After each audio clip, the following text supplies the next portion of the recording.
I am going to go ahead and call to order this special meeting of the Santa Barbara Unified School District's Board of Education. It's our strategic plan update with a number of other small items of business to take care of as well. And we will begin with the Pledge of Allegiance. Please stand. Ready, begin. I pledge allegiance to the flag of the United States of America and to the republic for which it stands, one nation, under God, indivisible, with liberty and justice for all.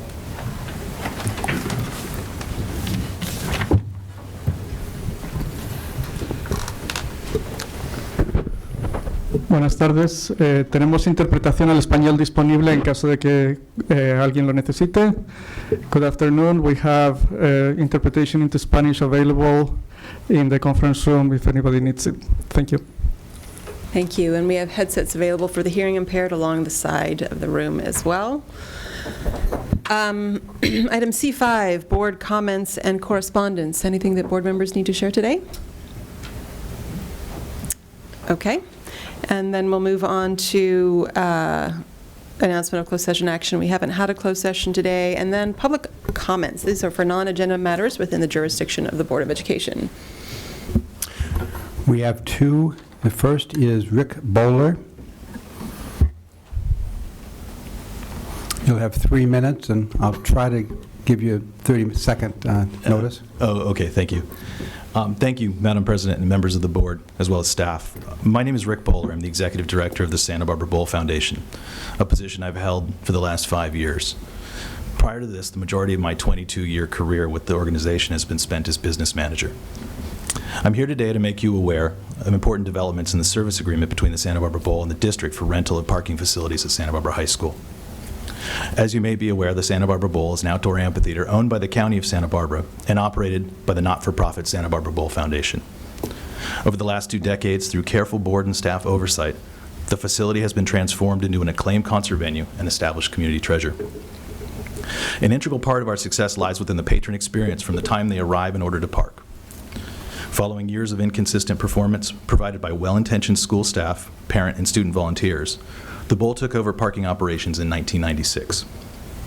Since then, Bowl management has worked closely with a variety of school administrators, police, city transportation, private security, parking services, and neighbors to develop a professional, coordinated method of mitigating many of the public safety and potential liability issues. In November, following the 18th year of successful parking operations management, I met with John Becchio, Santa Barbara High School principal, and Meg Jate, Assistant Superintendent of Business. I was informed of the district's intention to terminate the parking services agreement, at which time was in year 2 of a 5-year term.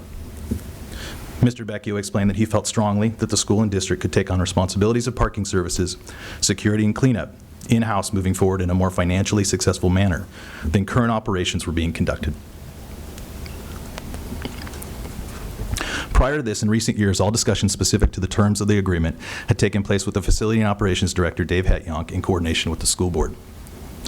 Since 1996, $459,000 has been paid to the district and school for rental of the parking lots. In addition to rent and as a result of the Bowl's Education Outreach Program, the district has also benefited from approximately $489,000 distributed. These funds have gone directly to schools within the district as well as programs that perform within schools in the district, all of which have been made possible as a result of successful concert operations that include parking oversight and management. In conclusion, I'd like to ask the school board to consider revisiting the decision to cancel the rental agreement with the Santa Barbara Bowl Foundation. I welcome the opportunity any time to answer further questions from the board related to parking operations. I would also recommend that the Santa Barbara High School management meet with our staff to review the contract in detail and see how we might be able to continue working together effectively as partners in the future. Thank you. Thank you. Mr. John Thayer.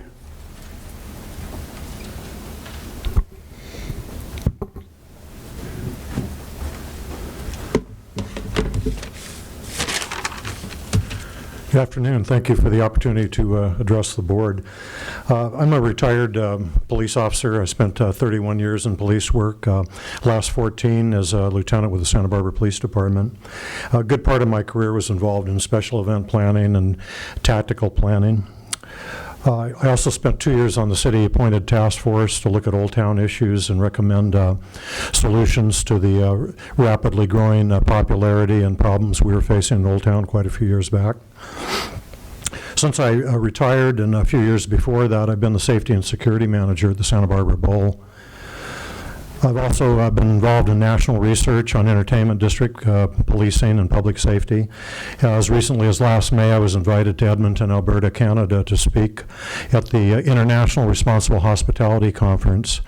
I presented 2 workshops, one on training private security to work in nightlife districts, and the other on planning safe special events. For the last 30-plus years, we've enjoyed a really positive working relationship with the Santa Barbara High School, both with my duties on the police department and also associated with my responsibilities as the safety and security manager. We were quite surprised a few months ago to learn that our contract had been terminated, and allowing us to be able to park vehicles in the high school parking lot without any prior meetings or really having any input on the reasons for the decision. The Santa Barbara Bowl is recognized internationally as one of the finest entertainment venues in the entire world. Many of the artists that play there tell us it's their favorite venue to play in the entire world.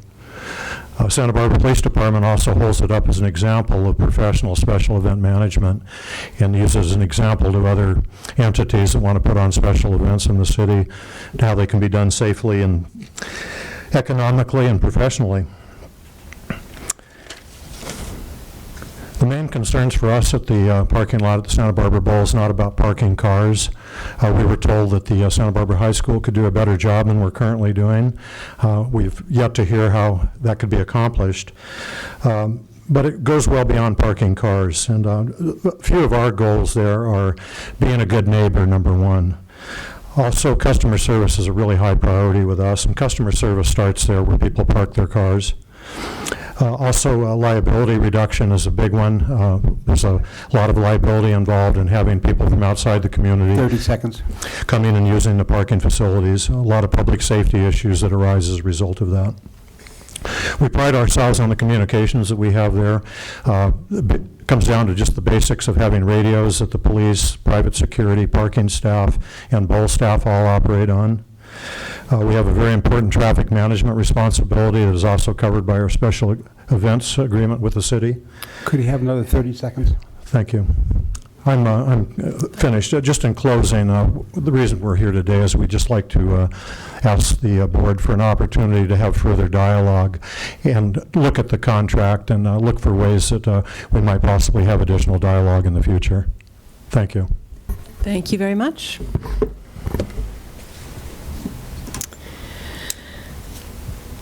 All right, we are moving to the consent agenda.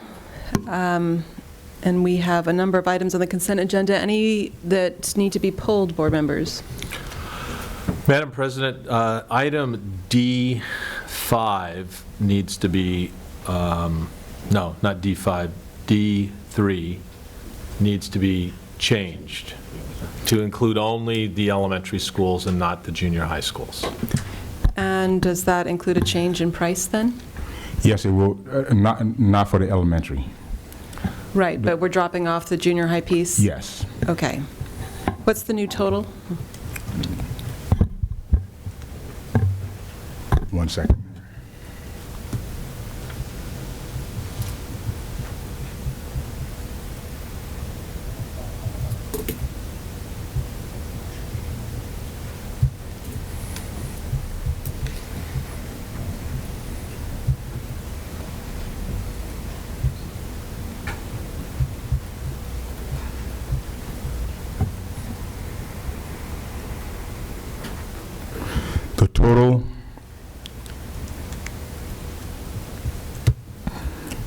The total will be 150,000.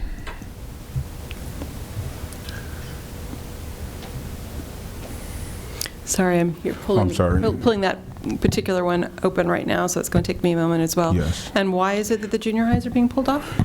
There needed to be more discussion. So in my absence, I didn't coordinate well enough with Mr. Hendel to discuss the needs for the junior high. The proposal that was presented before you talked about a whole Dreambox license for the entire school, and we will not need it for the entire school. I'm in discussions with the representative from Greenbox to establish exactly the number of licenses needed for junior high. Okay, so it's 1 year, it's the 1 year, So in the proposal, you'll see there's 3 proposals there. right? We have 1 year for 50,000, 2 years for 104, and 3 year for 150. So it's the 3 year. Yes. Okay. Yes, Dr. Paz? We don't have that many items. Since we don't have that many items, I'd like to ask a question on this one. It was a little confusing looking at the pricing, because you could understand the seats part, when you look at 149 seats, not the sites, Yes. and then calculate the discounted price, and then equals the total investment. But when you look at the discounted price at the individual sites, and then multiply it times the sites, it does not come out to that total investment on the right side. And then it was really confusing to follow this. Like, what is it that we're actually being charged per site? Because, just for example, if you look at that 3 year, Yes. and discounted price is $5,600, and that's 5. That does not up to $75,000. Yes.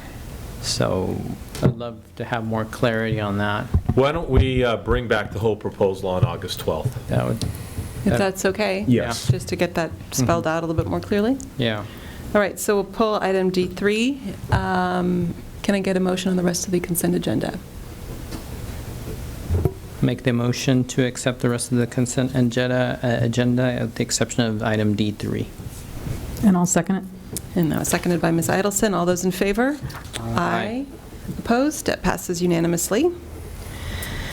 All right, we have no public hearings, so we're moving to our action agenda, which is the second reading and approval of the English Language Arts Classroom Book Adoption for Elementary Schools, item F1.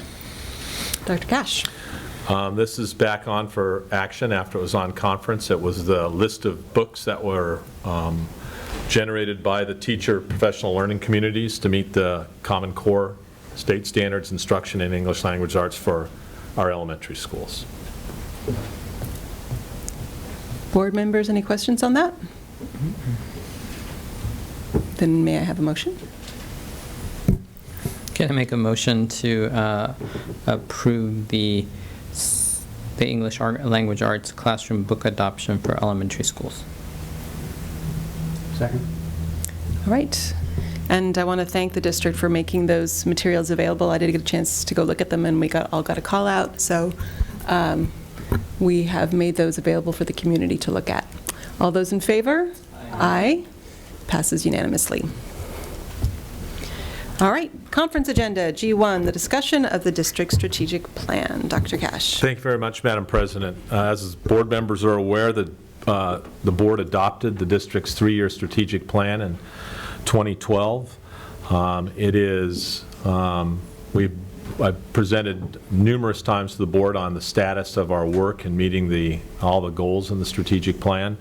In this workshop, the primary focus is for the board to have a conversation and direct staff in relationship to the specific goals, and ask questions about the district's work in any particular area, meeting those goals, identifying any additional goals that the board may feel that's appropriate for the district to explore.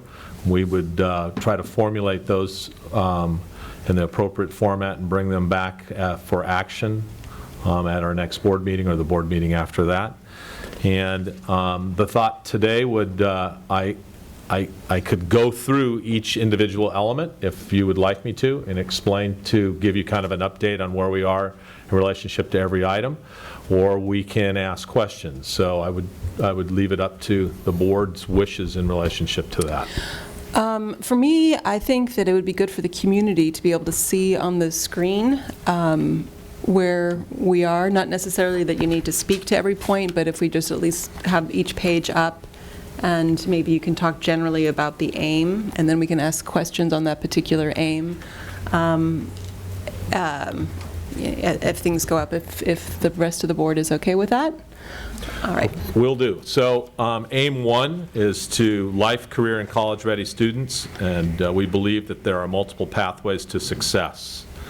Board members will recall that belief really that drove this aim was that we didn't want to create a one-size-fits-all approach to education. We wanted to recognize and celebrate a divergent approach to completing our K-12, now TK-12 educational system.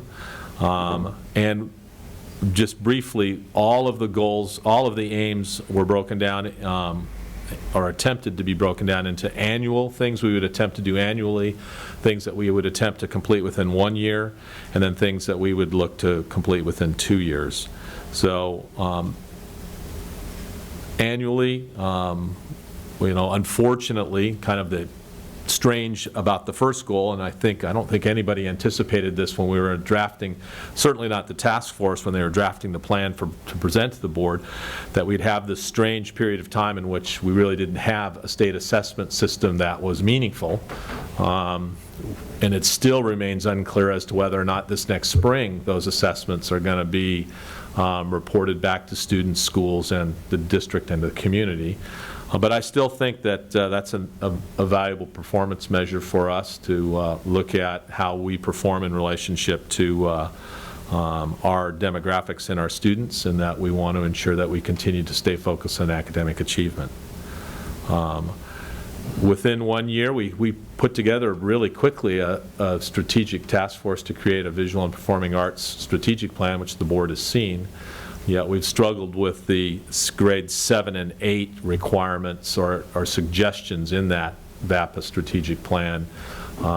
We hope that with the identification of and presentation to the board for approval of a visual and performing arts coordinator, that we'll be able to rethink that, particularly the grades 7 and 8 in visual and performing arts. Could I go back one? Mr. Harun? On the change to the base year in the first one, and what we've said is that 13-14 wasn't doable.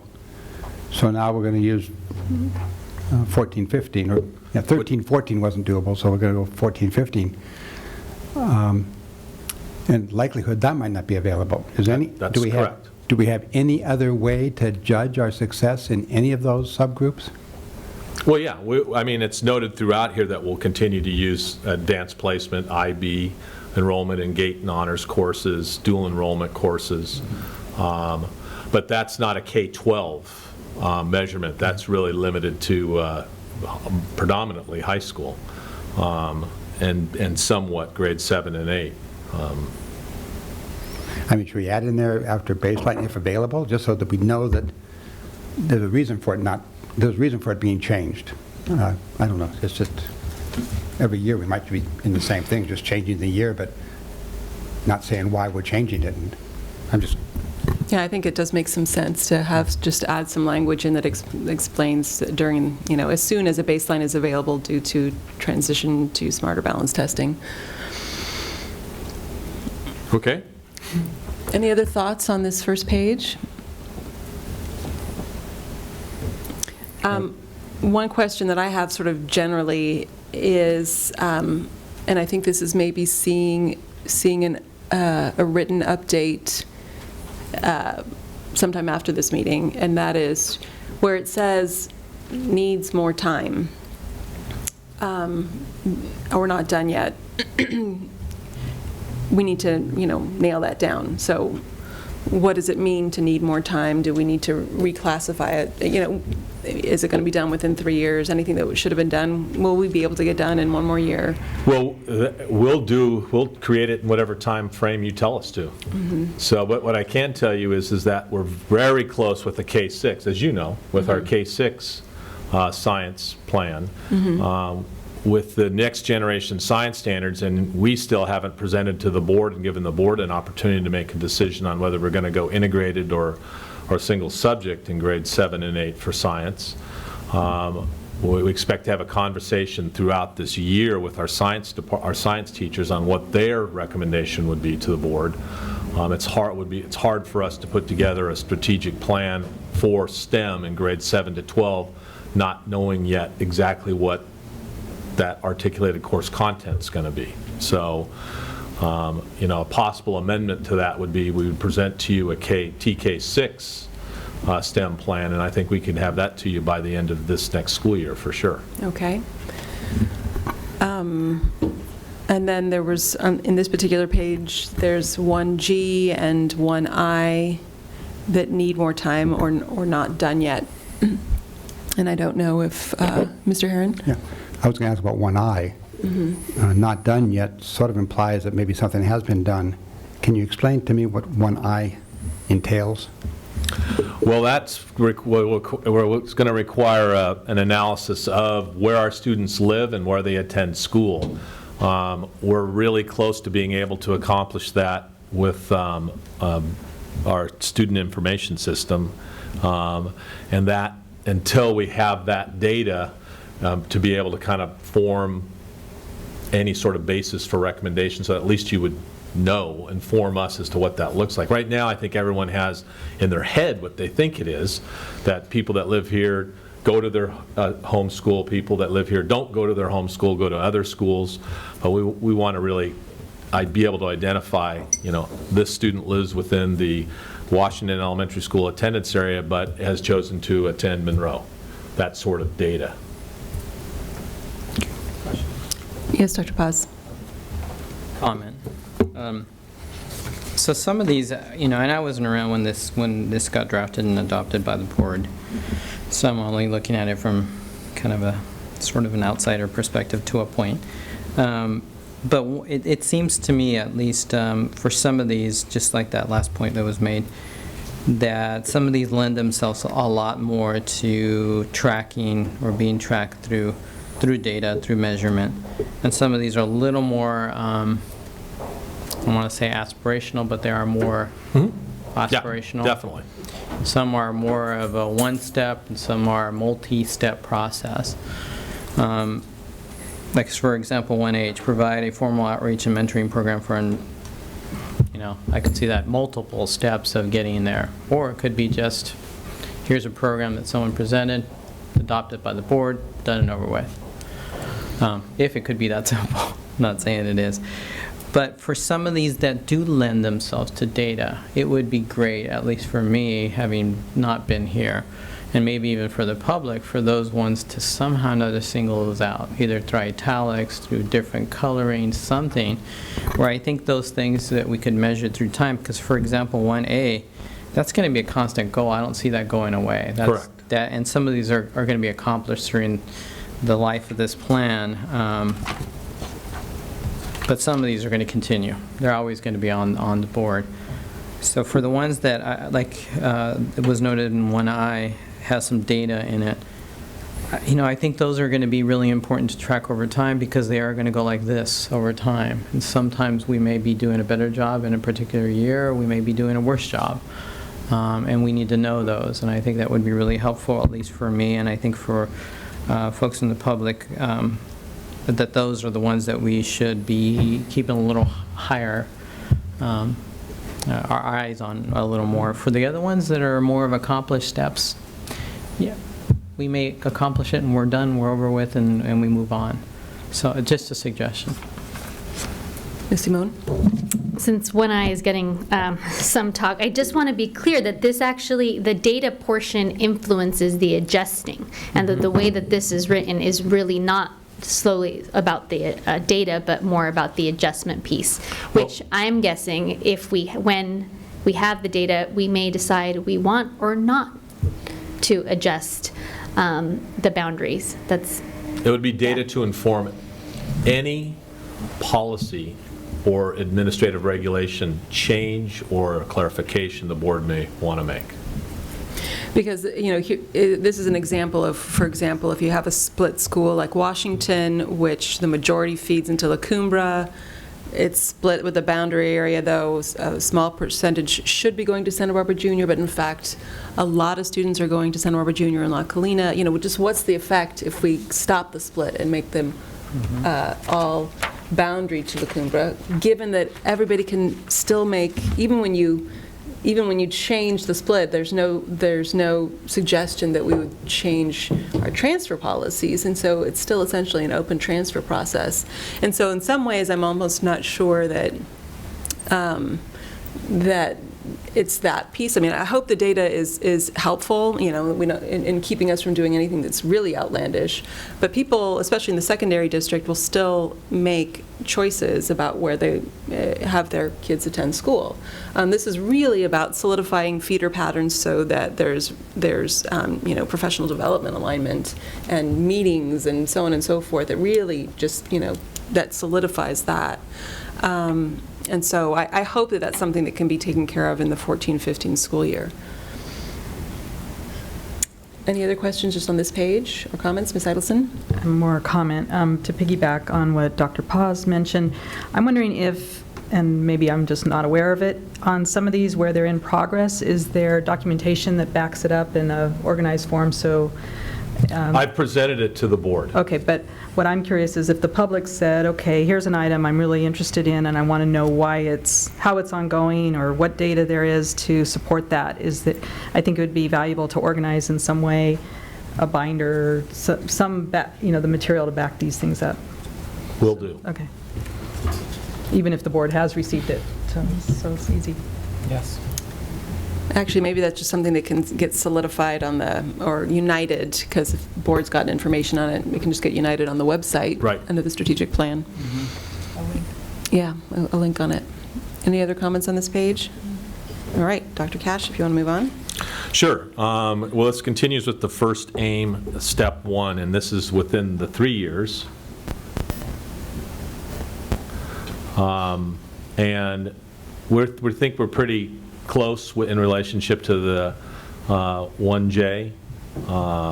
We're going to survey the principals this next month to find out how many classrooms are left to have the technology learning environment. As you know, we're in progress with our pilot program, and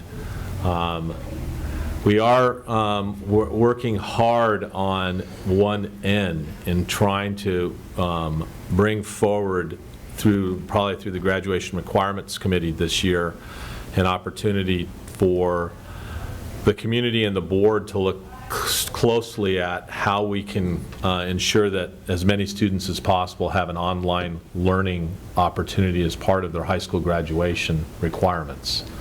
I just know from reading, and I know the board members as well from reading, and also from maybe your own personal experience that of having children or grandchildren or nieces and nephews, that online classes are a very common experience for students once they leave our system, when they're in a community college or a four-year college. So I know we're going to work on that. And then probably the biggest thing that's left in this is 1O, and that is grading homework practices.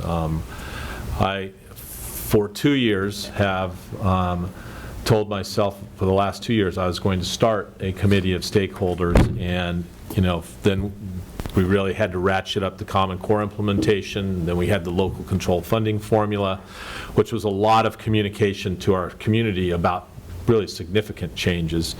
But it's really clear in talking to the principals, talking to teachers, listening to parents, that there needs to be, I think, a community-wide conversation about our grading practices, our homework practices, what we expect students to know. And the idea would be that I would convene a community stakeholder group, including staff, and review board policies, look at literature, and come up with a recommendation to the board in relationship to changing our current grading and homework policies.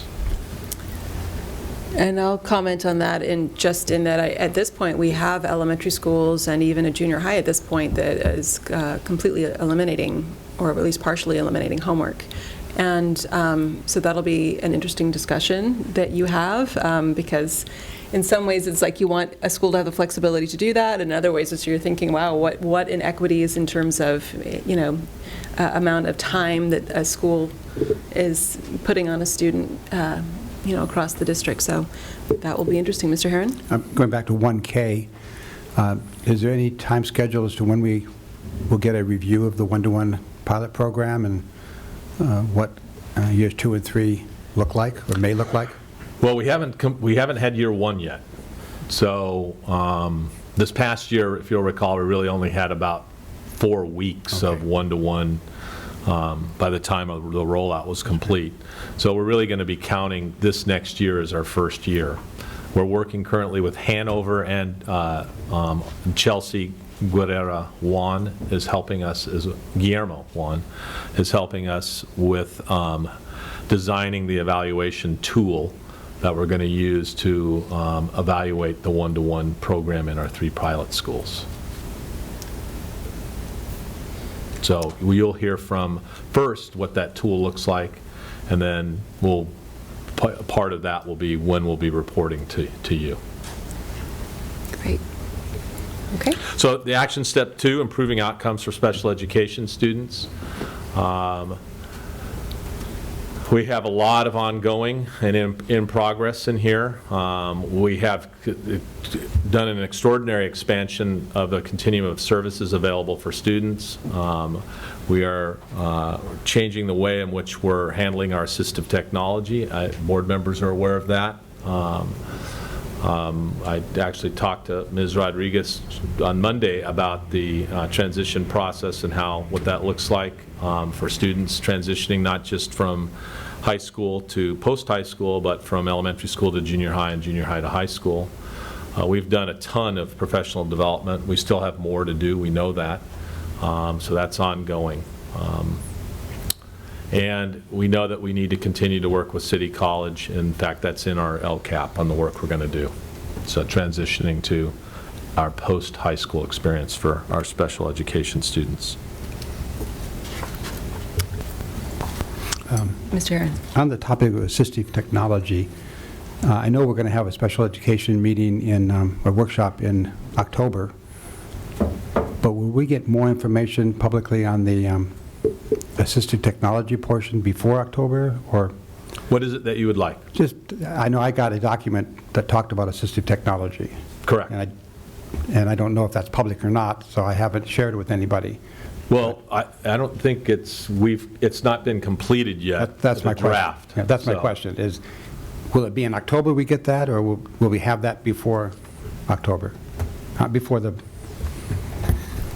Now, we've been developing quite a few documents, so I'm not sure which one you're referring to.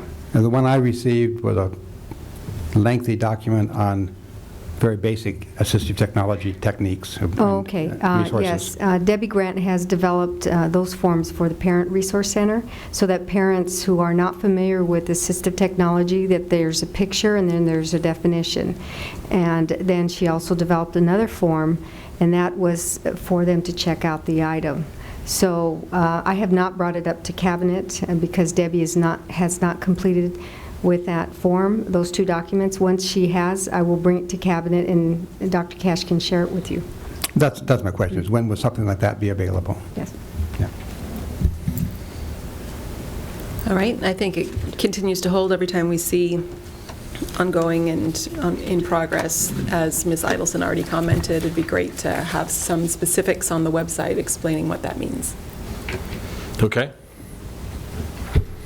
Action step 3, providing continuous learning for staff. I think we've done a pretty good job at our annual goal of hiring, increasing the number of high-performing teachers and bilingual teachers. I really do think we've done a good job. This past year, we've hired a number of bilingual, bicultural teachers. I think the highest number we've ever hired. We'll give you the specific data once we've completed all of the hiring. But I know Dr. Christensen and her team in HR have done a really good job reaching out to not only our IHEs locally, but to attending recruitment fairs and reaching out to IHEs in other parts of our state to try to recruit bilingual, bicultural teachers. And it goes without saying that the single greatest detriment to our ability to hire those people is the cost of living in Santa Barbara. And ironically, I think the majority of the bilingual, bicultural teachers I did hire are all former students of ours. that already had a place in Santa Barbara, knew how to figure out how to live here. So we did develop, the board did approve a professional learning plan for all staff. You're actually going to be getting an update of that this fall with changes because there have been some significant changes as a result of the learning that we have undertaken in relationship to two primary areas. One is cultural proficiency, and the other is our restorative approaches. So you're going to get an update on that, have an opportunity to have a more in-depth conversation about what that looks like now as compared to what you approved 2 years ago. Dr. Christensen, I mean, the next one, 3C, has to be an ongoing. We might consider moving that to an annual one because I know that Dr. Christensen and her team has met with all of the teacher ed program directors that are in our local area and told them that these are the areas that are extraordinarily important that student teachers and students in those programs understand, in addition to obviously content, pedagogy, et cetera. But that being culturally proficient, understanding restorative approaches, and knowing what a professional learning community is and how teachers work within one were important learnings for their students. We have established a partnership with the Center for Lifelong Learning, and in fact, they will be offering classes for us on August 21st at our all-staff development day. Can we hear a little bit more what those classes would be for? Dr. Christensen can tell you. I know one is on customer service, but I don't know what the others are. Customer service and sexual harassment. Thank you. And this is also, it should probably be an annual one, and that's improving our practices in relationship to recruitment, hiring, and retainment. We've changed, Dr. Christian has changed a lot in the way that we recruit, hire teachers. And I'm continuing to require all of the teachers to perform a lesson in front of me, and I am continuing not to accept every single teacher that that makes it to the second interview. So, but that's always been a good thing to have the teachers get up and do a lesson. Even though I always tell them it's a contrived scenario, there's a single student, and it's me. It's a really good way for me to see how people think, how they organize themselves, what they think is the most important thing that they do as a teacher in relationship to the learner.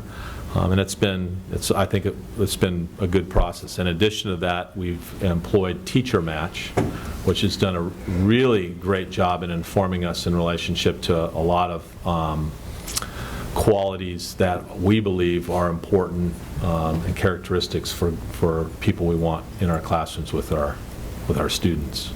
Ms. Moon?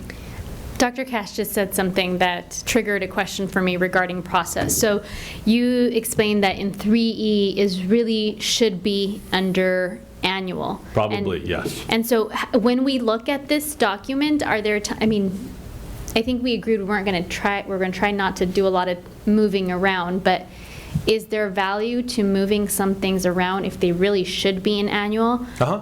Because I'm less worried about seeing red next to each one. I think anything that's an annual, I expect it's always something that we work on. But I don't want anyone to feel like we need to have reds or next to each one, especially if it's an annual, because that's just going to be a given. So I don't know if we want to move it around. I think something else was said about another one that should be annual, but. Yes, and I'll say, when we approved this, it was with the understanding that this was a dynamic document with absolutely the expectation that we would move things. And so I think it's important when we see these things and the items that Dr. Cash has identified and that we see that are taking more time, that they get shifted. So maybe shift 3E to annual? Yeah.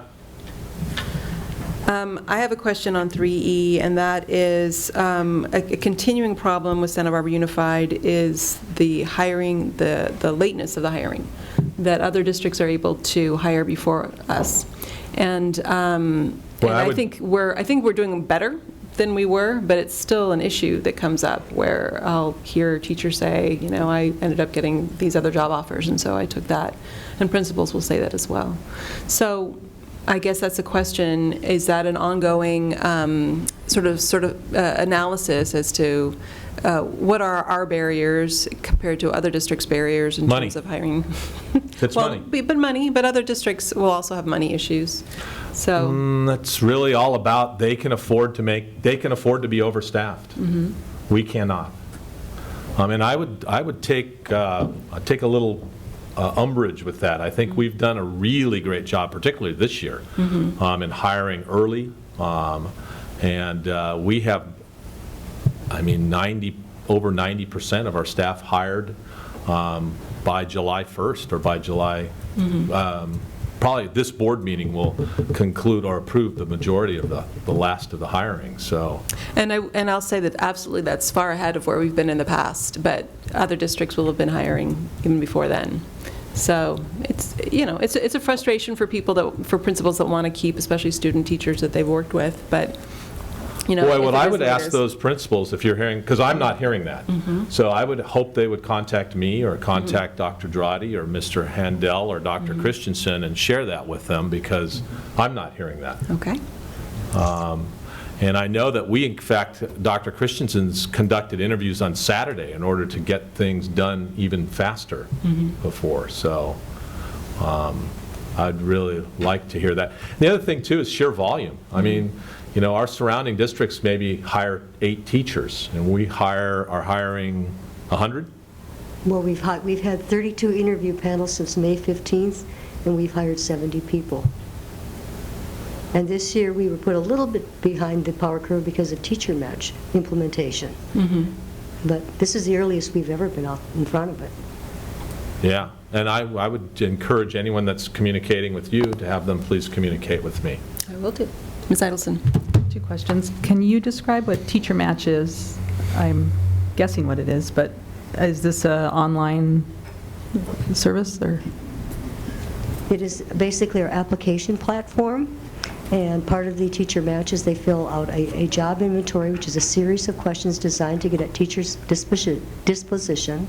They also complete a 90-minute inventory, which gets at 3 areas. One is their cognitive ability, one is their attitudinal factors, and the other is their teaching skills. And all of these things, there is a research basis for showing that if a teacher scores at a certain level, that will have a positive impact on student achievement. That married with the grade point average, which we've been taking a very careful look at. We look at the scores and the attitudinal. That's primary because we can't train up attitude. We can train up teaching skills, but we cannot train up attitude. We take a look at that and the grade point average, and that allows us, when we have 200 applicants, to really start sorting. We're getting the cream of the cream, and I can tell you that the principals have said this is the highest quality of candidates they've ever seen. And I really put that because of teacher match, which Dr. Cash introduced to us. I would agree, man, that the teachers that I got to interview this year have been fantastic. Great. And then my second question, I think the board, a lot of us have witnessed some of the professional learning sessions that we've seen, and I'm wondering, do you do surveys at the end of those so that we get feedback? And are those, I'd be interested to see some of those on some of the ones that, just to know what, you know, how the teachers come out of that. Are they inspired more? Do they feel it's worthwhile? Because obviously those are very expensive opportunities for us to conduct. Yeah, we had an extensive survey from the work we did over the summer. I can certainly, I mean, it's, I think, several hundred pages. Okay, I don't need to see that much. I just, if there's any breakdown as to, you know, was it 70% people said it was off the charts excellent, or, Okay, you know, that, sure. just a general feeling of, you know, how worthwhile are these to the teachers, and if, are they not? I can tell you that our analysis is that both the secondary teachers and the elementary teachers felt that the work that they did this summer was outstanding. They really enjoyed it, learned a lot, helped them think differently about how they were going to approach implementing the Common Core, and particular this next year. But I can have Mr. Handel and Dr. Dradi summarize the data for you. Oh, great, thank you. And there are other surveys we've collected throughout the year. We can present that as well, besides just the ones in the summer. And maybe that's a board brief And I'll just say that, reiterate, because when the board approved Teacher Match, it was, on the understanding that it was essentially a pilot, and to get feedback over the course of the next year or so to see if it's a contract that we would want to extend, and really to get some information from the teachers that went through the process, to see how they felt about it, too. Info from teachers? Yes, sure, absolutely. I mean, obviously, we want something to be successful, to show, we'll be able to look at data. Did we really have a drop in teacher loss, essentially, next spring? And how successful are these teachers in the classroom? But also, I think it's important to think about what the experience is like for the applicants. Okay. Ms. Limon? And perhaps that can actually come to us as an agenda item, and my recommendation would be to maybe revisit that board meeting, because there was a few items that came up about the type of feedback that we would like, and I don't want to go into it, but Yeah. On Teacher Match? Teacher Match, yeah. yeah, when we approved it, there were certain items as far as information that at the time the board thought would be good for us to get a year later. Will do. All right.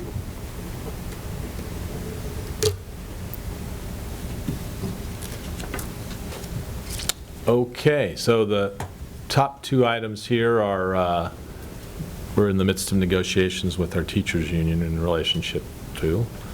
Unfortunately, we could not establish our own administrative services credential program or cohort through the County Office of Ed. That was a bummer for us, even though we had 2/3, 3/4 of our staff were in the program.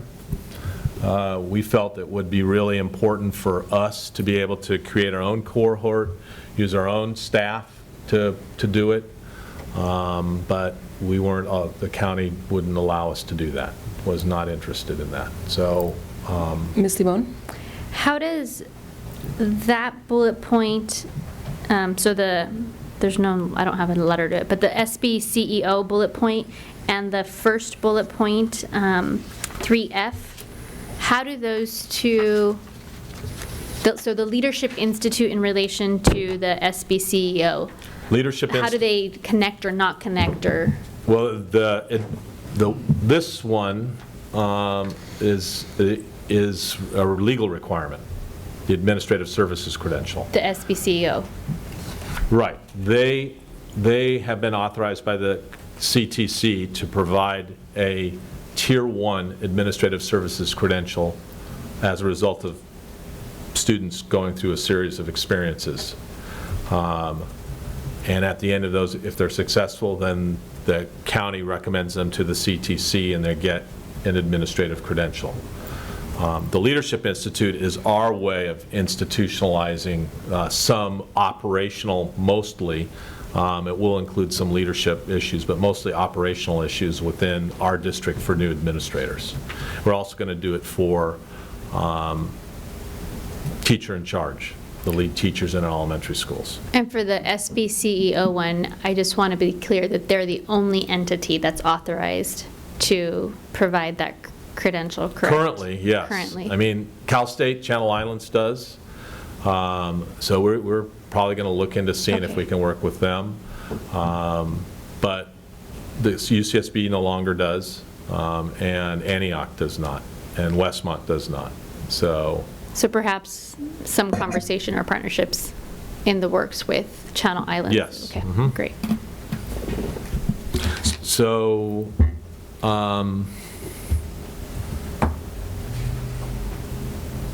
Is there any chance that they could change their mind? Or is this just an absolute? Or would it be they won't collaborate at this time? Dr. Christensen was the primary contact with the county ed office. The county is happy for us to volunteer some of our time. I know that I did a session. I did a session. Teacher evaluation observation, Dr. Cash as well. We just were not able to get to that point where they were willing to relinquish, for lack of a better word, control of their own program. It just kind of for context, in the past, our district had our own cohorts. And, I mean, I can tell you who was in them. They're currently principals in our district, and it was done through UCSB.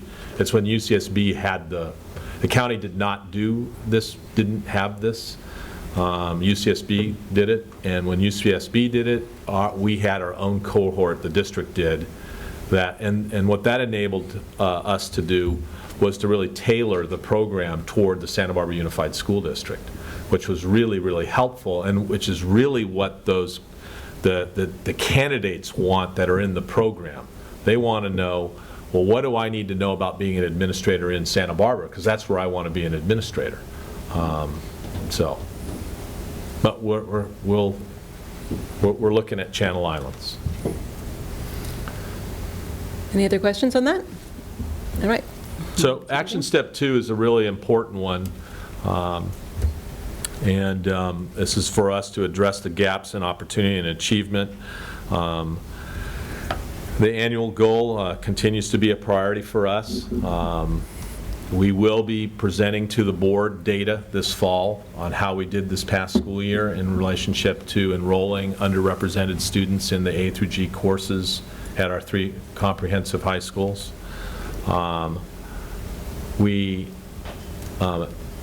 As part of our professional learning plan, really looked hard at developing a professional learning community model. One of the things that has happened is that we had a very uneven understanding of what a professional learning community was, or what its function was, what the responsibilities for the teachers were throughout our district. So we didn't have any sort of consistent understanding or benchmarking as to this is how a professional learning community works. And as a result, we weren't able to have a real conversation about that. So originally, the idea was that we would have already begun a very systematic training of our entire district in the PLC process. But in the midst of all of that came a realization that probably the best way to flatten out the understanding of the Common Core and what it required would be through, we were calling it a PLC, but it's not truly a PLC. It's more like a grade group or a content grouping of teachers that have met regularly. And we carved out time through our contract with the SBTA in order to enable that. We are, though, this fall, all of the principals are going to be attending a Professional Learning Communities Summit with Dr. Drati and Mr. Handel, and they're going to, at that particular time, then work to develop a model that will be consistent throughout the district as to what a PLC is, what the responsibilities of individual teachers are, what the expectations are, how it functions, et cetera. So we will get to the point where we truly have professional learning communities as when you say that across the nation, it has a particular understanding. Unfortunately, we weren't doing that in Santa Barbara. What we want to do is get to that. And so we've had to kind of go backwards in order to go forwards. We have, the next one is just working out great. I really want to congratulate San Marcos High School. They really have done an incredible job in establishing the counseling interns and programs with UCSB in particular, with their check, connect, and recheck, I think, or is that what it's called, Dr. Drati? Connect, recheck? Yeah. Where they've had as many as 45 counseling psychology interns on that campus throughout this school year. They've done that for the last year and a half. We're expanding that program to Dos Pueblos High School and Santa Barbara High School as well. And as board members are aware, it's part of the LCAP in our elementary schools.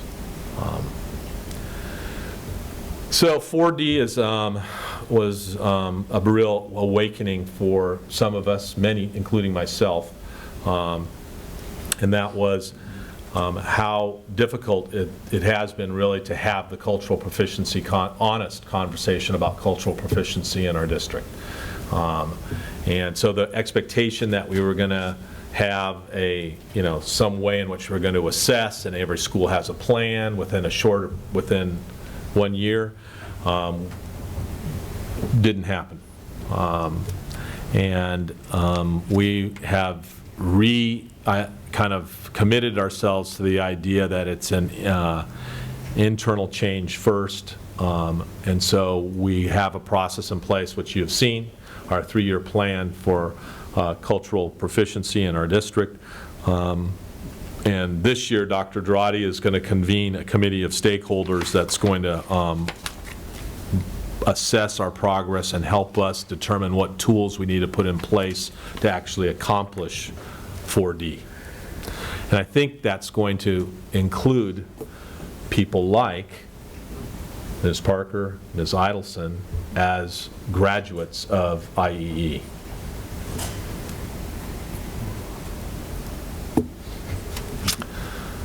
All right, 4E is self-explanatory. We have not addressed this idea of student-led academic conferences. And I don't even know if that's a question that I'm going to be asking our principals in our August charge, if this is something they feel is appropriate to provide the board with input. I don't know if you'll recall, but this was a piece that was somewhat controversial, had the non-educator group in our task force really wanting this, and our educator groups feeling a little nervous about having this. So, so that's that. Like I said, you're going to get a report on 4H, 4G, you approved in the LCAP. 4I, we're very fortunate, as the board knows, to receive one of the Gates Google Equal Opportunity Schools grant. So I'm really looking forward to that partnership, and you'll get regular reporting from both Dr. Drotti and from our contact with Stanford University person. I can't remember what his name is. You remember his name? Luke somebody. Luke? Not from Star Wars, but. Okay. All right, so another action step under this first aim, meeting the holistic needs of our students. I'm really disappointed personally and professionally that we have not done 5A, and I hope that our visual and performing arts coordinator can make this happen. I don't see this, for some reason this is a more difficult thing than I thought it would be. I'm also counting on Dr. Drotti's leadership here as a state champion folklorico dancer. I'm certain that he can help ensure that we get those programs and classes at our high schools. Dr. Drotti, we all watched the YouTube video, so we know what you're capable of doing.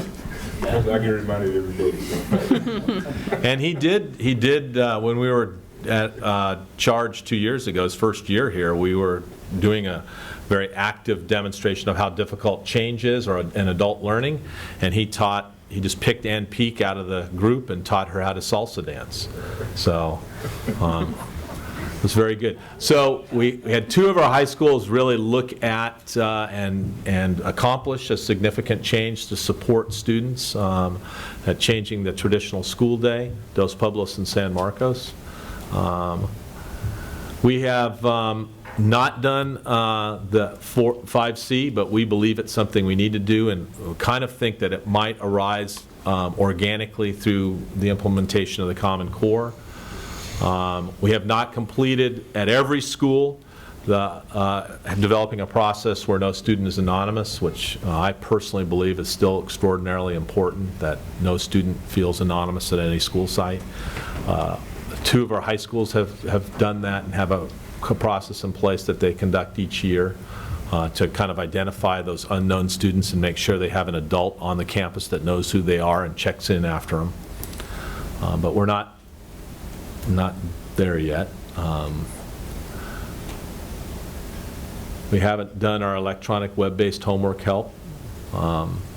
We think that EDU might be a good vehicle for us to accomplish that.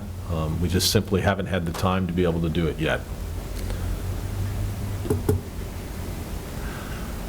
5H I do want to talk about.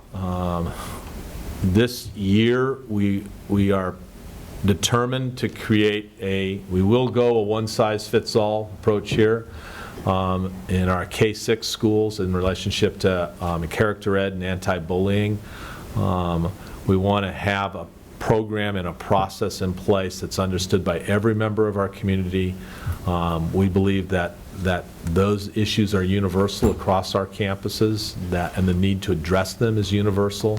And we believe that we have a research-based approach in some of our schools that's working well, that we would like to have all of our schools engage in. So I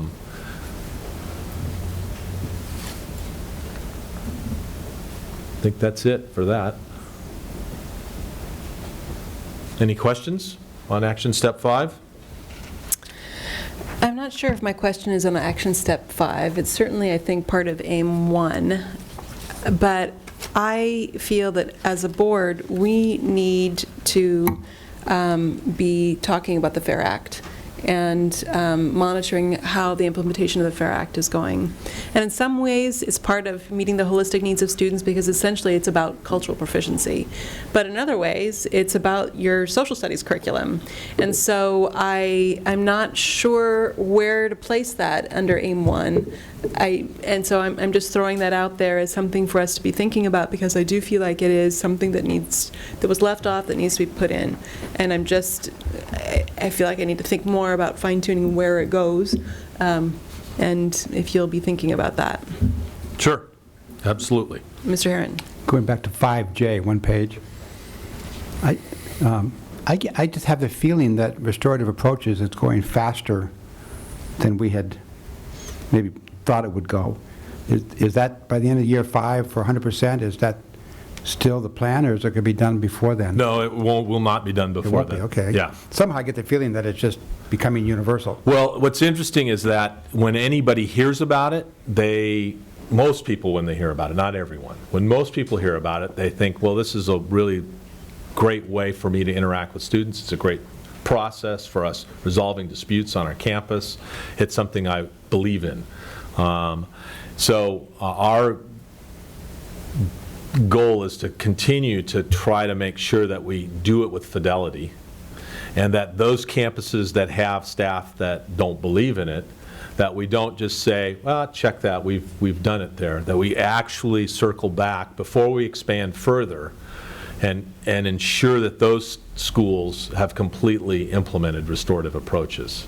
So we're actually in the process of doing that for this next year in relationship to a couple of our schools that, quote, had implemented it. We discovered that there was some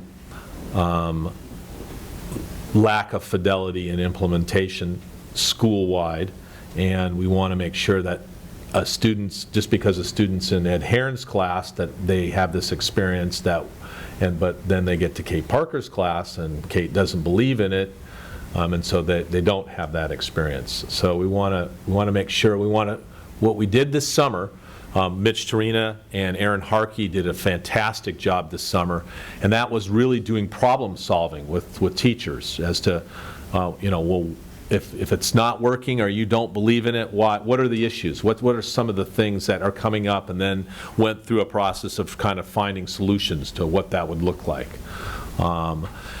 Some school cultures just adopted it like that, and it just fit like hand in glove.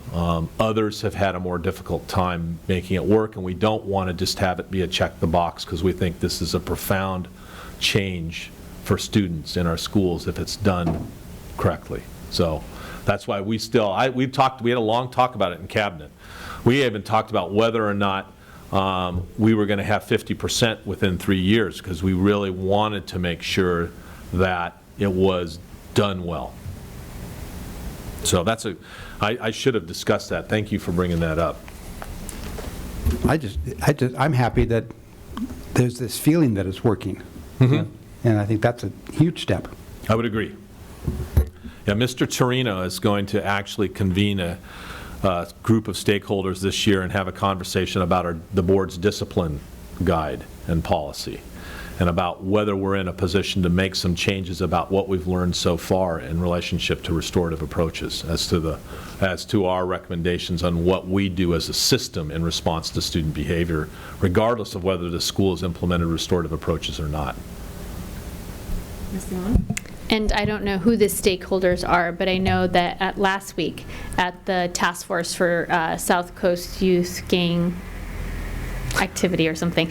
So that committee, there was a lot of interest from law enforcement and other community agencies to not just go through a restorative justice training, because there are restorative justice, but they specifically talked about their desire to be part of anything that is related to the restorative approaches that Santa Barbara Unified School District is doing, because that's not necessarily the same. So in that conversation, I don't know if there is a role. I think there's only so much we can do with other outside entities. I know Mr. Torina's time is hard to divide up between our school district and others, but I do want to recognize that there was interest from a lot of agencies to have any kind of information or training that we're doing in our school district, separate from what other community agencies are doing. Well, we can certainly did that. Aaron, last year, I meet with a group of faith leaders throughout the year, and he did the restorative approaches training for those faith leaders. He's done it for PTO presidents. And I'm sure we'd set one up with the PD, with the CAC, with CASA, with whomever. I don't want to overextend Aaron and Mitch, but I know both of them are great trainers. They're great teachers of adults, and I know that they both like that. So, well, I think we'll do it. It's good. So, action step 6.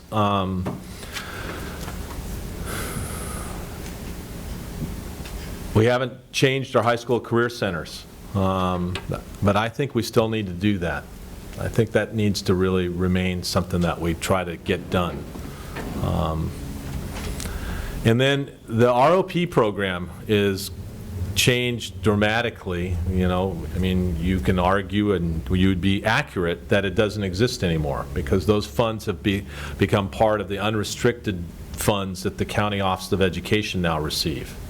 And so I'm going to actually be going through a problem-solving meeting with the County Ed Office, and Meg is going to be there, and Dr. Dradi will be there, and we're going to have a conversation about what does the County Ed Office's contribution to our career technical education programs look like moving forward, because you have to think of it in the same sort of terms in the decisions you all just made in relationship to the LCAP. They used to get money that was siloed just for ROP. And so it was really straightforward. Here's how much money you're going to get, schools, from us through the ROP program. Now it's all part of all the money they get. And so they have to decide, just like you did, whether they want to stick to an old formula, which they could decide to do, or whether they want to say to Santa Ynez, you get less money this year because we think what's happening in Santa Barbara Unified is more vibrant, there's more need there. You are a basic aid district, Santa Barbara Unified is not. Those are questions that the County Ed Office and I don't think, and I'm not sure if the board has to approve their budget, but I think they have to approve their LCAP. They have to make this year. So we're going to, I had a great meeting with Bill Cerrone this summer about that, and I think we'll be the first district they're going to try to engage in some sort of problem solving, what would this look like scenario for years moving forward. So it will be different.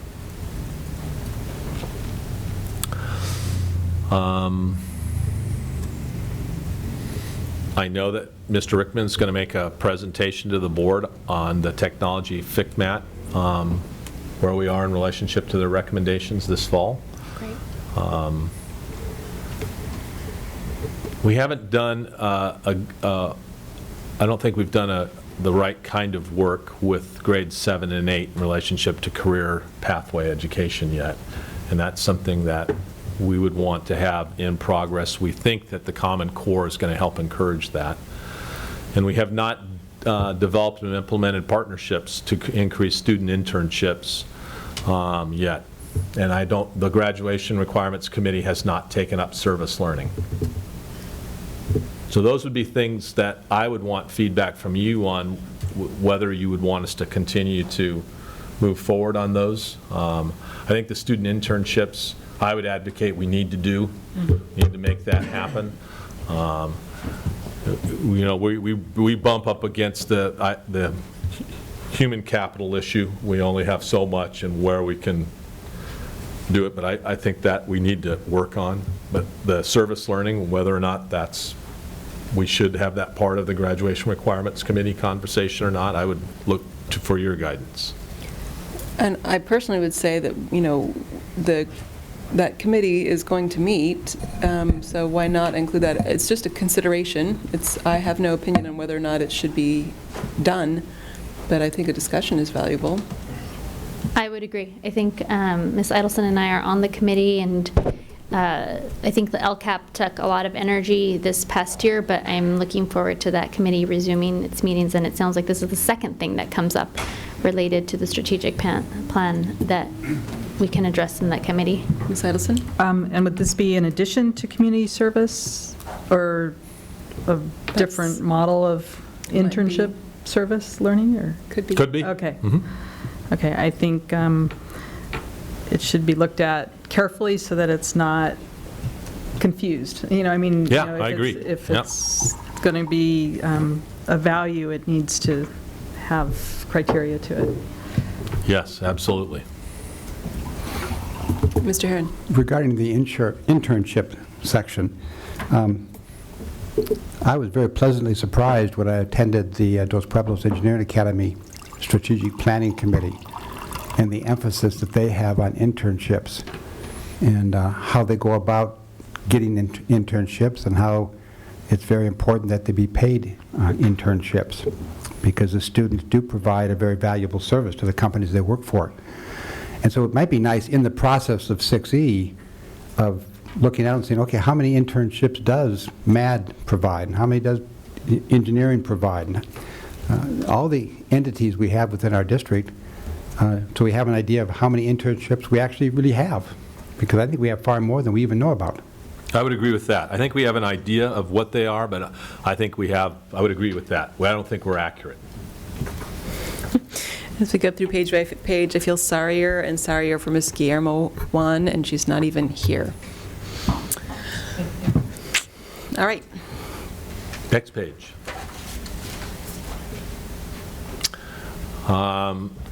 Pretty much everything in there is in progress except for 2 items. We have not developed an entrepreneurial component project as part of a unit that, and we have not identified an integrated, skills and the work ethic skills to be part of any instructional unit as well. So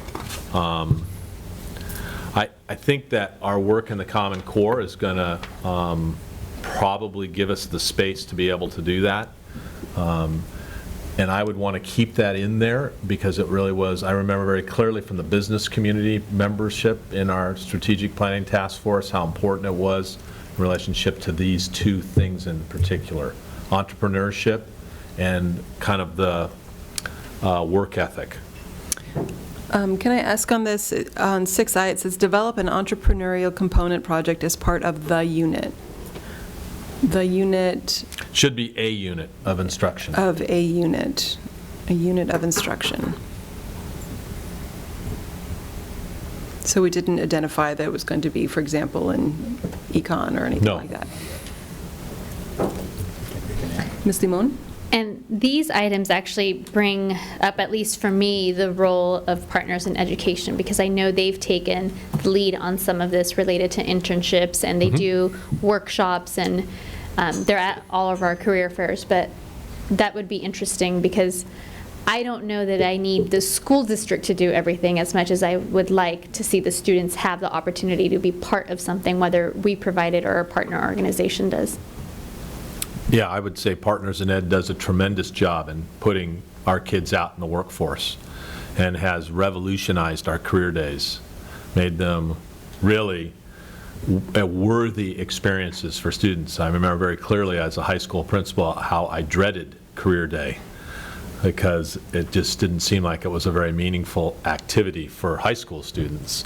And by Partners in Ed pushing it down to the junior highs, I've seen them all in action at all our junior high campuses several times. They're really incredible experiences. I don't know what your kids would report Absolutely. their own experience has been, but watching it as an adult, it's been really valuable, very different.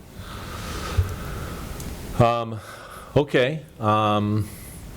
I'd want to ask a question about 6M, or 6L and 6M. So this is also something that came about from the non-education members of our strategic planning task force, and this was this idea of having some sort of rite of passage that kids would have to demonstrate some level of understanding as they transition from kind of key parts of our school system, 6 to 7, 8 to 9, 12 to life. And you know, I'm certain some board members are aware that one of the elementary schools in Goleta Union, Mountain View, does this. Every 6th grade student does an exit presentation to a member of the community. And I've been a member of the community a couple of times and found them extraordinarily interesting and valuable.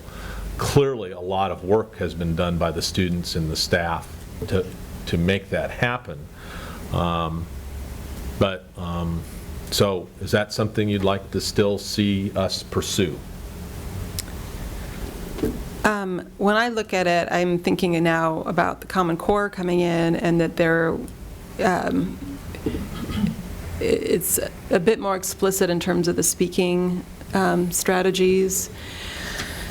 And it's just, for me, I think that it's great to require students to do presentations at certain grade levels, and it's an important part of their education. But I also could see that you might need more flexibility, and it doesn't necessarily need to be in this particular kind of a pattern. And so I don't know. I mean, I think it's important that students have to give presentations and that they develop their oral speaking skills and strategies. Does it need to be done this way? I don't know. I don't know if it's more important that teachers have flexibility. Ms. Idelson? I'm looking at it thinking it sounds an awful lot like a freshman seminar item. Am I missing something as to, I mean, it's suggesting that it be done in more often at different passages in time, but I just don't see it as, would it become a requirement? Would it be something just encouraged as part of a social studies block of, you know? The idea is that every student would engage in this presentation. Lots of schools across the nation have done these exit presentations. And whether they're a formal presentation, this is the idea behind this, and I'm just speaking to, it was really about the transitions. Here is what community I have learned as a result of my work in the elementary schools. Here's what I have learned as a result of my work in our junior high. Here is what I have learned and I understand as a result of my experience in the high school. And so that's what this was about. Can I ask, is there any district that does it 3 times, though? I mean, I can see it having it once sometime in your career where you reflect on your own learning. Yeah, I don't know. I don't know. But again, this seems like that could get repetitious for students to have that be the way their reflection is packaged. And you mentioned that Mountain View does this? Mm-hmm. Is this to an adult? Yes. Okay. Yes, so it's to like, a member of the community. So it's not to their student body, or it's not to a parent. It's not to their parents. It's to, like, you know, the mayor's there. I'm there. Goleta school board members are there. And you sit down with 2 students. Mountain View's process is I would sit with 2 students, and one student would make their presentation, and usually I would get it prior to the presentation, and then they'd have like a portfolio where they'd show you work that they had done, And so. One of the things that I admire about Goleta is that they make sure that things are happening district-wide if they need to happen district-wide, and yet it's happening at Mountain View. And so I'm assuming that they have it so that their 6th graders or 5th graders, that their upper elementary students are having a presentation experience or a speaking experience as part of their elementary career, but they haven't felt that they needed to mandate that exact thing at each of their schools. And so I just don't know if it needs to be part of our strategic plan that it's mandated in this form. Well, you tell me. So, I think maybe it's I think it's one of those things that I do agree that people students, need to have that ability, and I personally think that students have that an increased level of opportunities than when I was in school, because I think that a lot of students nowadays have that opportunity to do presentations. I look at our science presentations that we do here in the quad, and I'm amazed at how polished our students are and how poised they are to present their information. So I think it needs to happen. I agree that I don't think it needs to happen 3 times. I do think that it needs to perhaps be at those 6th to 7th, 8th, or 8th to 9th grade level, and not necessarily the 12th to college part, because I think at that point in time, it's students, they get to that point in time, it's the last thing they want to think about. yes. They have other things on their mind for sure. Yeah. Mr. Harun? Yeah, I just think it's easy to say, gee, one school, one grade, one classroom, it's fantastic. But when you look at the number of people who would have to be involved to hear these presentations, I mean, how many will you go to, Dr. Cash, at 22 schools? Yeah, yeah. And how many classrooms in those 22 schools? And we have a hard time going to graduation, and so we would all be asked to be part of that. I think it's just harder on a grand scale.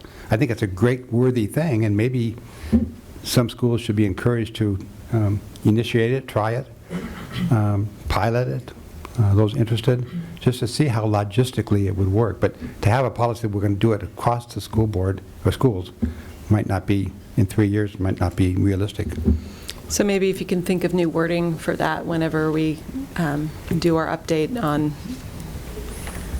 what this actually looks like, that would be okay. Ms. Moon?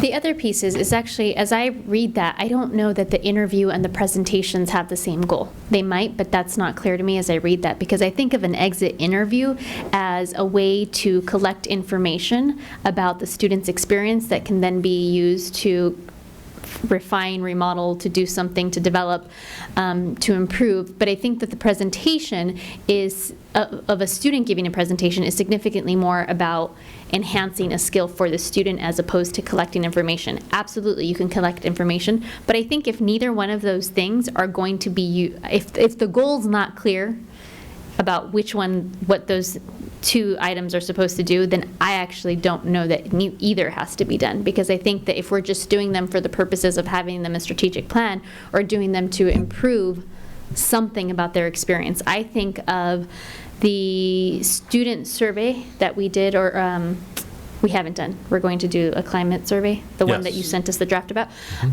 When I think about how that is going to be used to collect information and then do something with it to improve X. And so, I don't know. I'm not clear on what the goal is. Maybe we need to identify what that was supposed to meet, what goal that was supposed to meet, and figure out if those 2 things do meet the goal, or if perhaps we're covering the goal through a different survey or a different process. I don't know. Okay, thank you. So I have a question on 6M. Do you want this? This was one board member particularly really wanted this in the strategic plan. That board member is no longer on the school board. So is this still something that you want? Because this is, it's different than what the Smarter Balance is going to assess, which will assess career readiness. So. Ms. Idelson, and then we'll go down the line. Yeah, my sense of that is not, or no. I think we want choices, but we don't want to I personally don't want to mandate that everyone leaving high school has completed a career pathway. Well, it's course. Course. Oh, it's just one course. Mm-hmm. And can I say something about the language? Because I do remember it wasn't clear if course, pathway, or experience should be used. The idea was that they had something, and I think of the internship. So I just want that point of clarification, that it wasn't that they were going. Because I misread it as being that they've all completed a pathway. Yeah. Yeah, so that wasn't clear to me in reading it from this point. But I think we present the opportunities, but to ensure it, maybe, I don't think that that's needs to be there. But. And jumping back into what Ms. Limon said, the conversation was all around, because experience was a possibility to add. And so we were saying, well, does that mean that if you've gone to a career day, does that check this box off? And for the board, for that particular board member, it was no, that's not enough. It has to be more than a career day, but less than a 4-year academy. So, Dr. Paz. I think this is a little bit, in my viewpoint, a little bit duplicative of the 10-year career plan that we have, because I think that is much more comprehensive. This is, I look at it as one course, one experience, and so if we could roll that into the other piece, then I think we're accomplishing that. If we think about it in that regard, I think it makes it that. That's my thought. Ms. Simone? So I think I have a little bit of a different thought. I actually like it in there and want to keep it in there. And part of it is I think that the high school graduation requirement committee is still discussing this. And this was meant to be, how I interpret it, it was in line also with the graduation requirement committee, because it was interpreted as the internship, for example. We just talked about wanting internships to be there. So an internship would suffice, something like that. It was also, I think it was left to the high school or the graduation requirement committee to make it a requirement, as opposed to here saying it's more of a goal for students to have this opportunity at our high schools. And so I think for me, I would like to see something more than a career day check, but I think the graduation requirement committee needs to decide whether every student is required to do that, or whether we will ensure that that opportunity is available for any student who wants it. Mr. Harun? I think my memory's coming back, and I think my comment was there's probably tons of classes or courses that are career-related.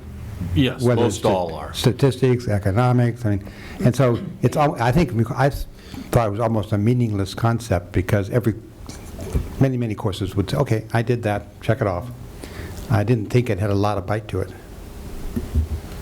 And I would be happy to have the graduation committee look at that again, because I think I agree with Mr. Harun in the sense that if you're going to be a musician, then your band class is a career class. If you're thinking you might want to be an artist, so if you want to be a scientist, everything that you take is essentially related to your career ultimately. So what does that mean, that it's a career-related course? So I think that we may end up changing that, but I think that it's worthwhile for you guys to have that discussion and see what you can figure out. Okay, action step 7 is early education. We're no longer partnering with Thrive. We have our own community of schools model that we're working on. So I would propose rewriting 7A to just say to continue to expand educational achievement for children ages 0 to 5. Agreed.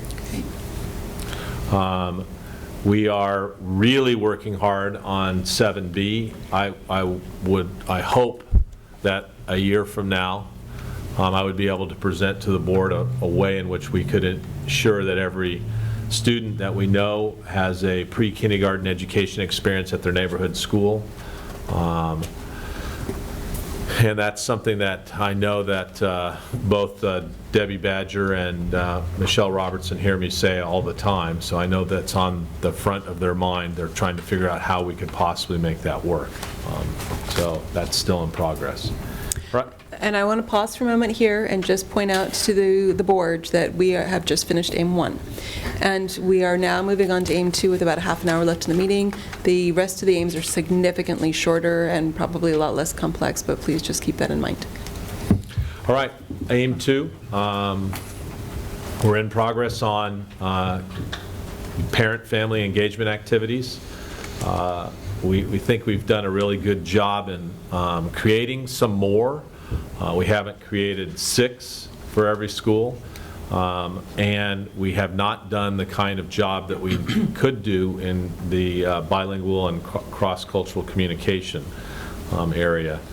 We do believe, however, that our English learner director, who will be also responsible for parent engagement, in particular with our Spanish-speaking parents, will be very helpful in ensuring that those 2 things occur.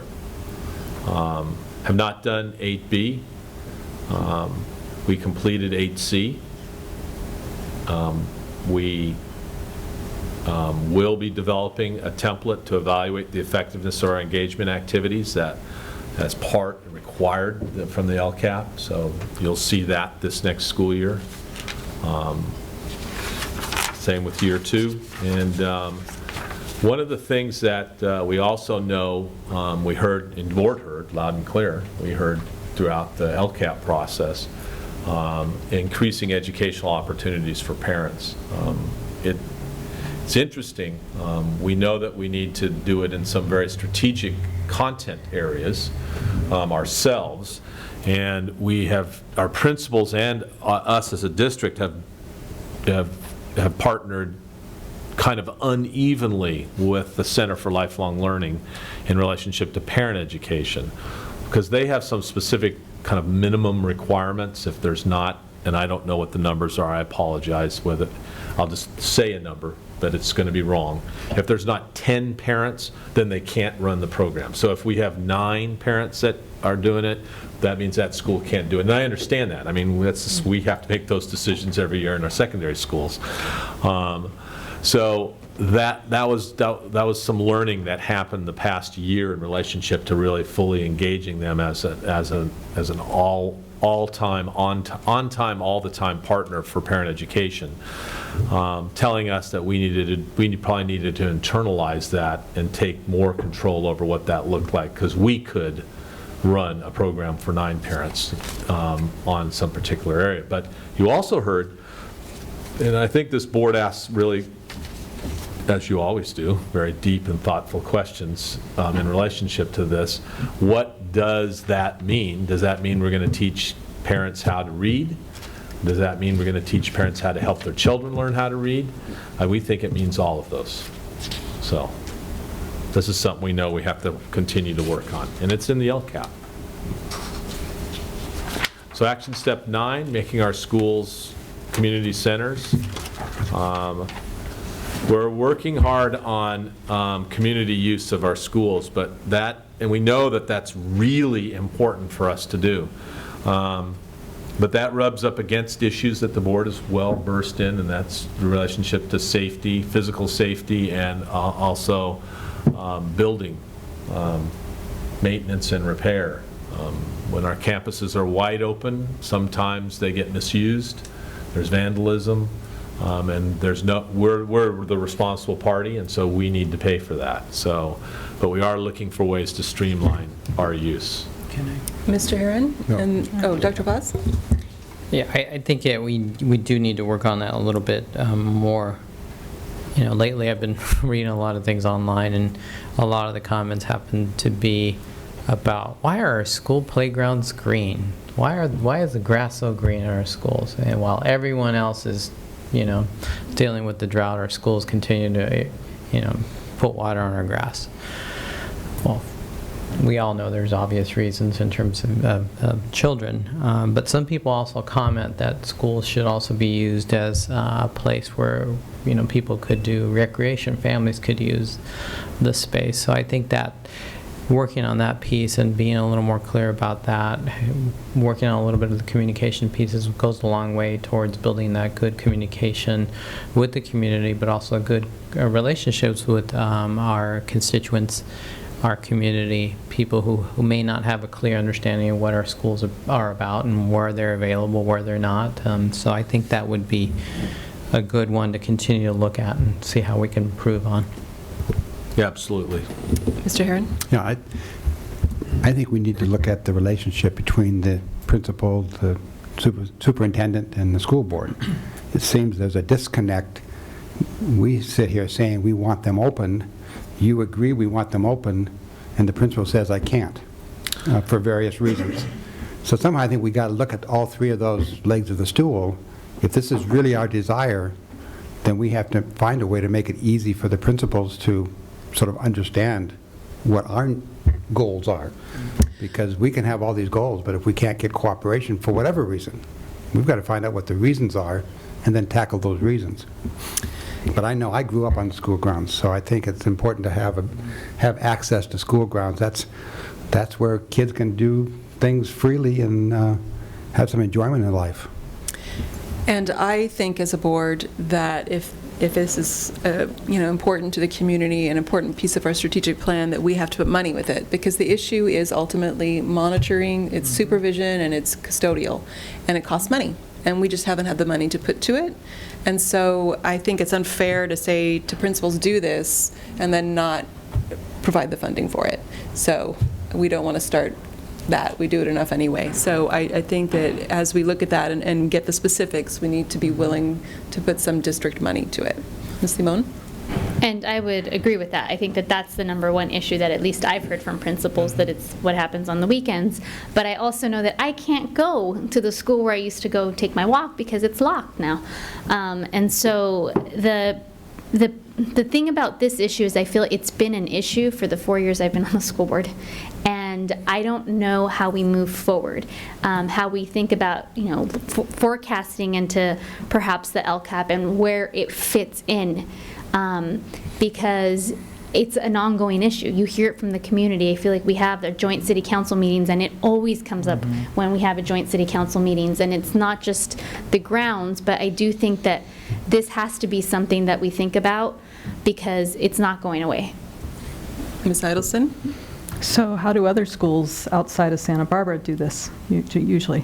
I mean, where they've allowed communities onto their people onto their campuses over the weekend, if the gate's unlocked, do they have guards? Do they have liability issues? What's generally, in your experience, done about this? One of my favorite quotes from Floyd Buchanan, who was the first superintendent in Clovis Unified School District, is he went to the school board in his 4th board meeting as the new superintendent and asked the following question. He said, do you want our schools to be seen as educational institutions or as prisons? And he knew what the board would say. And so he said, as a result, I will be taking down all of the fences surrounding every school in the Clovis Unified School District. And he did. Subsequent to that, though, he came forward to the board with a request to fund custodial services and gardening services for each school, which were funded by the board. So there are no fences in the Clovis Unified School District, but there is, for example, each high school has one gardener whose sole purpose is to take care of the football field, the baseball field, and the softball field, because those are the primary grounds that are used by the community, in any community. If we were to open our schools, most likely the football fields, the softball fields, the baseball fields would be the areas that our communities would use the most. And so, as Ms. Parker very accurately stated, and Ms. Lamone as well, this is just simply a matter of if this is really important, we can develop a strategy and a structure to do it. But I've written myself a mental note, and I'm soon going to write it down in pencil, that we put together a proposal and present it to the board as to what we would do and what it would look like and how much it would cost. So you'll get that. Dr. Paz? I was just going to request that we at least bring it back as a conference agenda item, spend a little time thinking about it a little more. I think my comments were directed to the fact that I think the community has different impressions and views, and they get confused. And we may have a school that's a little more accessible. We may have another school that's completely not accessible. Right.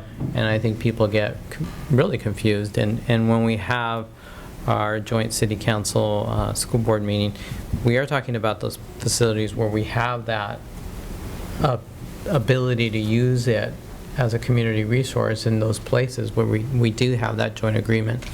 that's where I think the confusion lies, where we have places where, yeah, you can go walk. No, you can't walk over there, sorry. That's out of bounds. So I think it would really help. Thank you. But don't tear down the fence yet. No, Some things have changed since those days, yes. absolutely will. All right. All right, so we have not developed any community resource directory. We simply just haven't had the resources to do that. We would need to know whether or not you want us to continue to pursue that. It'll just have to be put kind of, whether that becomes an immediate priority or something that can wait, or whether that's not a priority at all.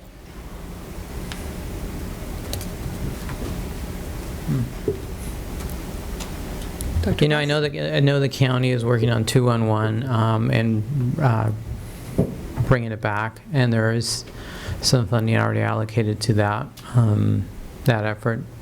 In my job, we're funding part of that as well. To bring it back to a certain point, I don't know if we need to, as a school district, be doing something that I think may be duplicative. I think what we do need to do is engage 211 to make sure that they, in their taxonomy, that they're putting in those resources that should be available for families, for teenagers, for students, and that sort of thing, so that it's represented in 211, so that we don't have to necessarily recreate the wheel, because I don't think we need to. I think that would probably be the best use of our resources. Good idea. We have not created the intramural in our school sports in elementary, though Mr. Handel has indicated he's going to be doing that this year.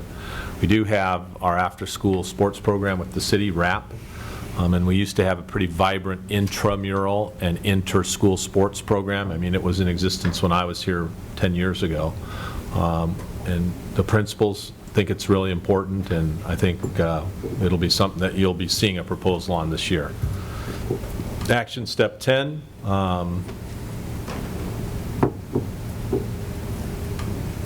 We are continuing to work on 10A. That'll be something that will be really important for our principals and working with our new English learner director.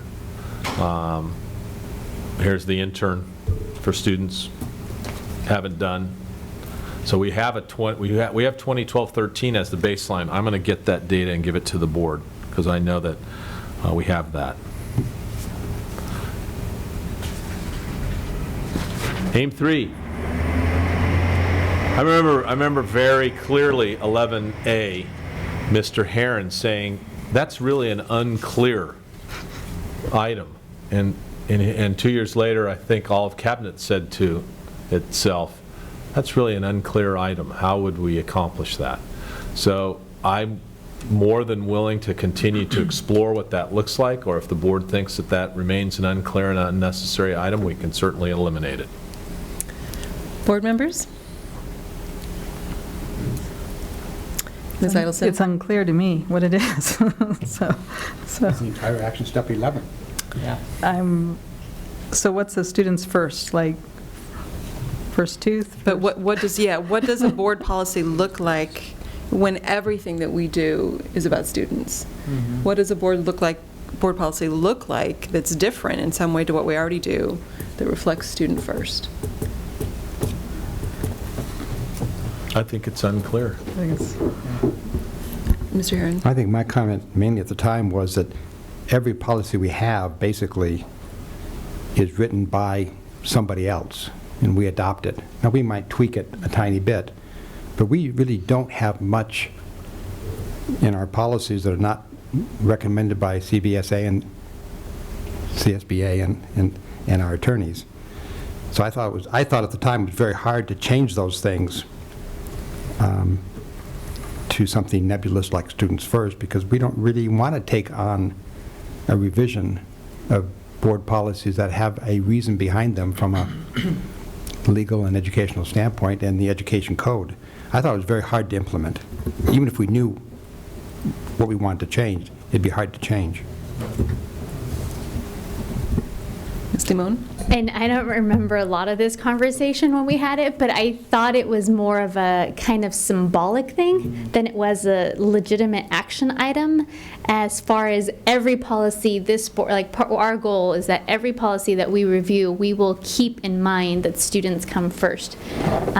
So I left, I guess, thinking that it was more symbolic than as opposed to an action item you check off, but yeah. So whether it should stay on there or not, if we want to make it clear by saying that this will be in some respects symbolic, I'm fine with that. But if it's being perceived as that we have to check something off or go back and do something else, I'm fine with taking it off. Dr. Paz? Well, we are looking at it in terms of a performance measure, so it almost seems like even though it is symbolic, and I agree with having something that's symbolic, I think that we have captured that in the description in action step 11, and I almost feel like that's what our guiding principle is within this area. Spiritually, it's right there in that piece, so I don't necessarily feel like we need to have it there anymore. If we can't accomplish it, why do we have it there? I feel some consensus. I think you've got consensus. All right. And we've discussed 11B and another item, 11C. We are administering those surveys this fall. Mr. Harun? I do have one question. We did a survey of parents, and I did get information, or we got information about how many parents responded at the various schools. Do we have any summary of what those responses were, or any evaluation of those parent surveys? I've requested from WestEd the results for all of our surveys from the California Healthy Kids survey, and they have yet to respond. When we get those, we'll bring them forward.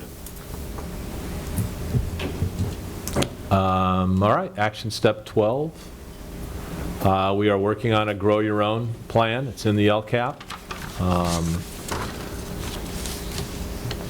We have undertaken quite a bit of training in this 12B, and I think this is a process that will continue throughout our Common Core implementation. We did, on July 2nd when we went through this, we had not done 12C, but we have done 12C since then. It's data that I'm going to send to you that you'll get, if not this week, next week.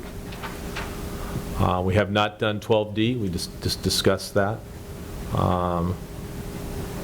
We have not done 12E.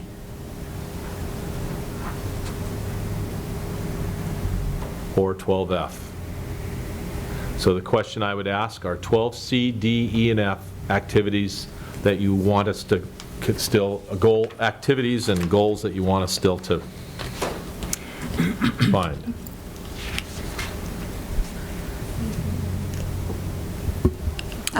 I personally say yes. Mr. Harun? Yeah. I also would say that we still keep them on. I also think that there's been talk about some things that came out of the LCAP, including the director of EL, and perhaps something along the arts. And so I think actually some of that will take care of some of this, of looking who's taking advantage of which programs and breaking it down with demographics related to the schools and not, or perhaps this is my wishful thinking, that those positions will somehow gather some of the appropriate information when it's appropriate. See, when I look at that, I look at 12D and 12E as actually being part of 12F. And so I don't know that they necessarily need to be pulled out separately. You just need to do them to address 12F. So to me, the key thing is 12F, because that's something that we will have, that's policy for us. Dr. Paz. And I would agree with you. I mean, when I looked at them, I think those pieces need to be completed before you even get to 12F and answer that question. And those are, I think, would be fairly straightforward. 12F is going to be a little harder because we're going to have to say, well, what is that threshold? What is that number that is a good balance? Is it within 2%, 3%, 4%, 5%, 10%? What does that look like? So I think that would be the bigger challenge. D and E seem really easy to accomplish. If you have nothing else to do, yeah. Mr. Harun? I just know that in recent discussions with the charter schools and a couple other situations, we've sort of demanded that they look like the demographics of our school district.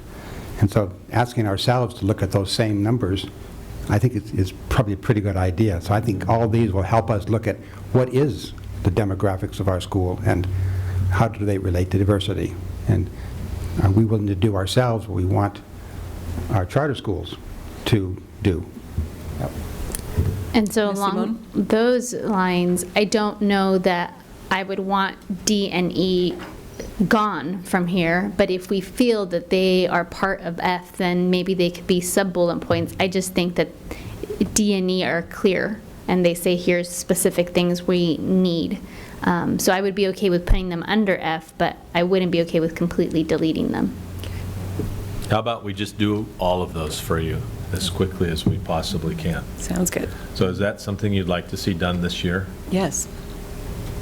All right, Yeah. go Mitch. And it's also, I mean, it actually goes all the way back to that OneEye. Yes. So it all ties together.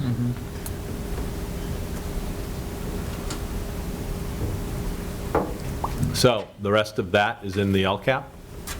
So that will be reported on to you. Aim 4. Are we on Aim 4? No. Action Step 13. We're continuing. These are all ongoing annual things that we have done. We're assessing communications across the district with all our stakeholders.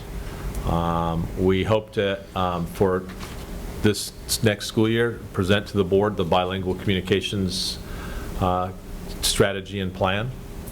We have a draft of that, and should have that to you hopefully, if not the fall, sometime early winter, spring. And we're in the process of doing all of those things on 13F. Aim 4, facilities. 14A is a very complex process that we're in the midst of, working with LPA, our staff, Dave Hetyunk, and Teleku. 14B, our sustainability committee is, and that's my fault. I had a scheduling problem for the last meeting, and we weren't able to present the template that we've created to everyone. But I believe it's been sent out to every member of the sustainability committee.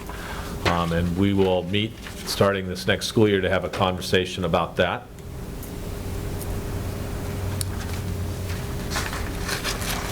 And I think as a result of the facilities master plan, there'll be a conversation next year regarding 14C. 14D is in progress. That's going to hopefully be part of the Common Core implementation and the next generation science standards. I think that's really important. We have not done 14E or 14F. So would want to know if that's something you want us to continue to do. I hope so. But Mr. Harun? I'd just like to thank, I guess, Barbara and Dave for the list of projects in progress over the summer. I think to see them all in writing and in the various news outlets is something that's been missing recently. But to see, I mean, you can drive by the different schools and you can see the activity going on, but to actually see a list of everything involved and all that's going on, I think is very valuable. So I appreciate the list. Whoever developed it, whoever put it out, thank you. so that concludes our conversation regarding the strategic plan. Last thoughts, board members?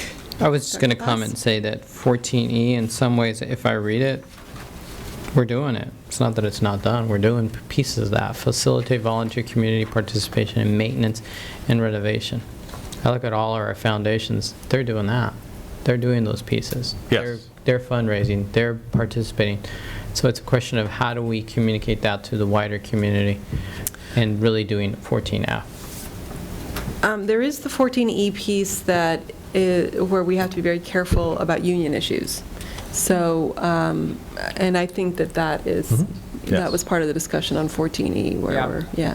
I'm not necessarily thinking about it in terms of someone going into school and doing a job that someone else in our school district is currently doing. I'm thinking about it in terms of how our many parents, our many volunteers do all kinds of different roles to fundraise, to help in the renovation, to do that back-end work, not the labor part, but the back-end work that also needs to be done in order to accomplish a lot of these pieces, because I think they do that.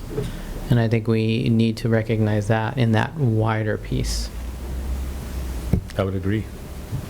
Well, I want to thank you. You've given me some great direction. So my plan would be to, I think August 12th is a very full agenda, so I don't think I'll bring it back August 12th. But sometime soon, maybe August 26th, bring back my understanding of what you discussed with me tonight.